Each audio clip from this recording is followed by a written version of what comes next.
Welcome to my channel Simple Concepts by DJ. Today we are going to see an important topic called as analytical method. It comes under the alternating current fundamentals. Okay. So the heading is analytical method. Analytical method.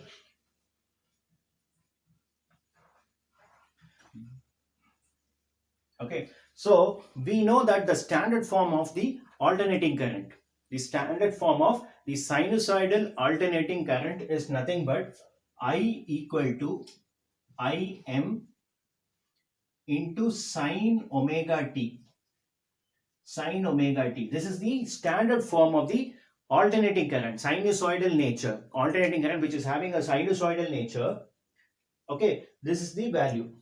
This is the equation, that is I equal to Im into sine omega t. This omega t, I can replace this omega t with theta because we know that theta equal to the value of theta is omega into t. Okay, in your lower classes you would have studied that theta is equal to omega into t. Okay, so instead of omega t, I am substituting it with theta. So it will be Im into sine theta. This will be Im into sine theta. So, right. So now what we are going to do is we need to know one standard format thing. That is the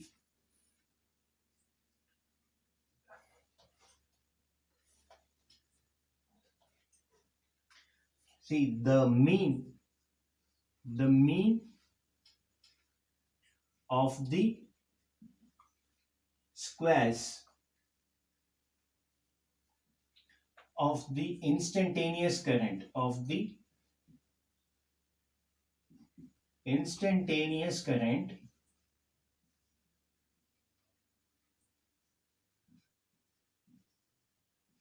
for one complete cycle. So I'm going to take the mean of the squares of the instantaneous current for one complete cycle. Okay, for one complete cycle. So one complete cycle means it will be from 0 to 360 degree. When it is expressed in radians, it will be from 0 to 2 pi. Right, for one complete cycle. So that will be from 0 to 2 pi. From 0 to 2 pi. So that the equation is which is equal to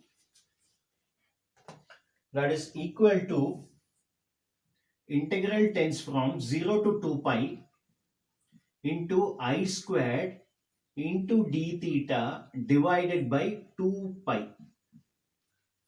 Okay, this is the value. That is the mean of the squares of the instantaneous current for one complete cycle. Right. So this is 0 to 2 pi into I squared into d theta divided by 2 pi. Right. So if it is going to be for RMS value of current, if I'm going to take it for RMS value of current, it will come under 0. So here it is I. It is denoted as I. If I'm going to take for RMS value, I am denoting the RMS value of current as capital I. Capital I will be equal to, this is RMS value of the current, that is under square root, because RMS means root mean square. Right? This is comes under square root. Integral tends from 0 to 2 pi into I squared into d theta divided by 2 pi.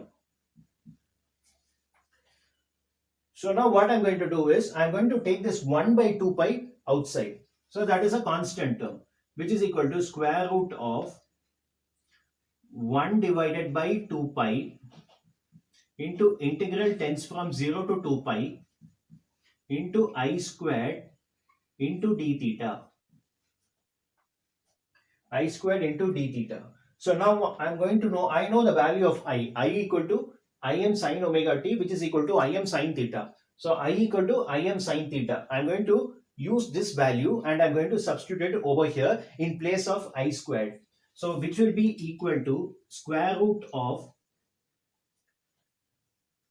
1 divided by 2 pi into integral of 0 to 2 pi into I squared will be Im squared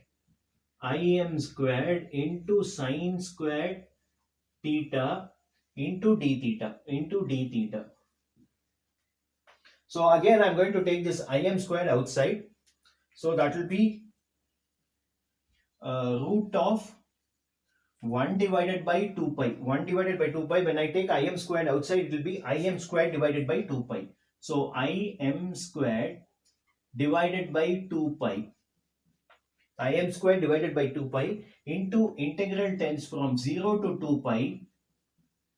0 to 2 pi sine squared theta into d theta. Sine squared theta into d theta. So this is the result I am getting. So for sine square theta, what I can do is, I know that 1 minus cos 2 theta, 1 minus cos 2 theta is equal to 2 sine square theta. So sine square theta will be 1 minus of cos 2 theta divided by 2 is nothing but sine square theta. So for sine square theta, I can apply this form. This expression I can apply in place of sine square theta. That is 1 minus cos 2 theta divided by 2. So I am applying this here.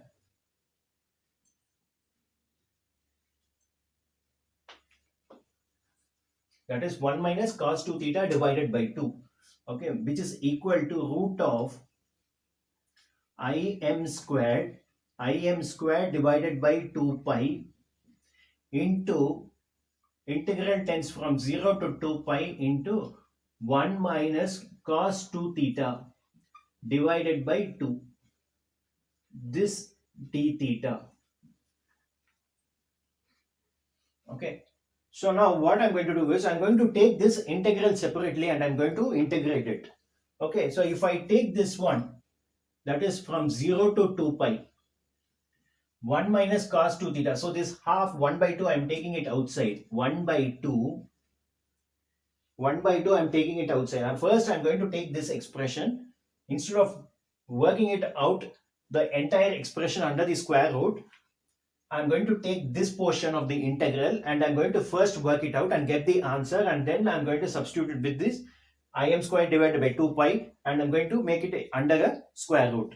Okay, so 1 divided by 2 into integral tends from 0 to 2 pi, 1 minus cos of 2 theta into d theta.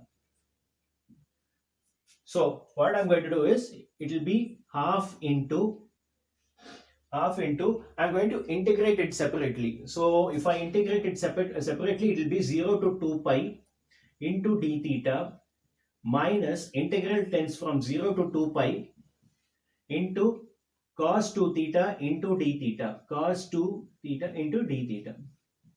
So this is the value. Now the value will be half into, what is integral of d theta? Theta. That is theta, limit is from 0 to 2 pi, minus, what is integral of cos 2 theta, the d theta? Cos means it will be sine of 2 theta divided by 2.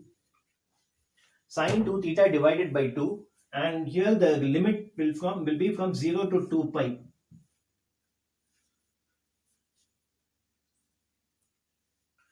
Plus c, constant of integration. So now what I'm going to do is half into 2 pi minus, so here theta will be 2 pi. 2 into 2 pi. 2 into 2 pi will be 4 pi. What is 4 pi? 4 pi is 180 into 4. 180 into 4 is 720. Sine 720 will be 0. Similarly, sine 0 is 0. So this entire term becomes 0. So this will be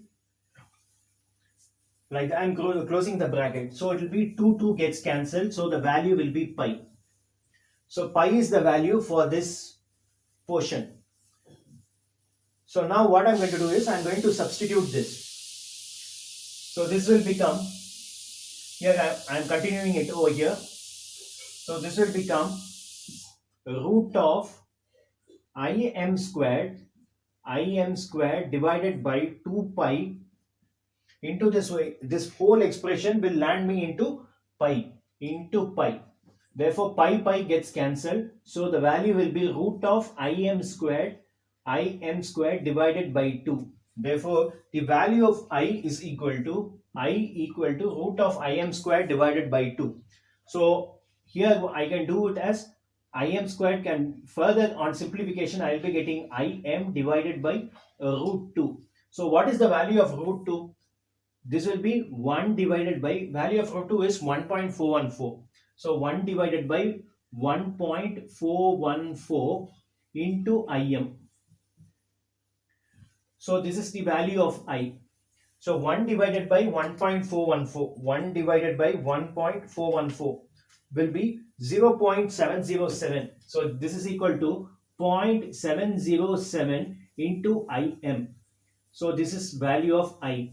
Therefore, I equal to 0.707 into Im. So which means that the value of the RMS value of current I is equal to 0.707 times of the maximum or the peak value of the current. Okay. So I equal to 0.707 into Im. So this is the analytical method. Okay. So by using this analytical method, we can find the RMS value of the current. Thank you all for watching this video. I hope this video will be very interesting and helpful. Please do subscribe. Thank you all.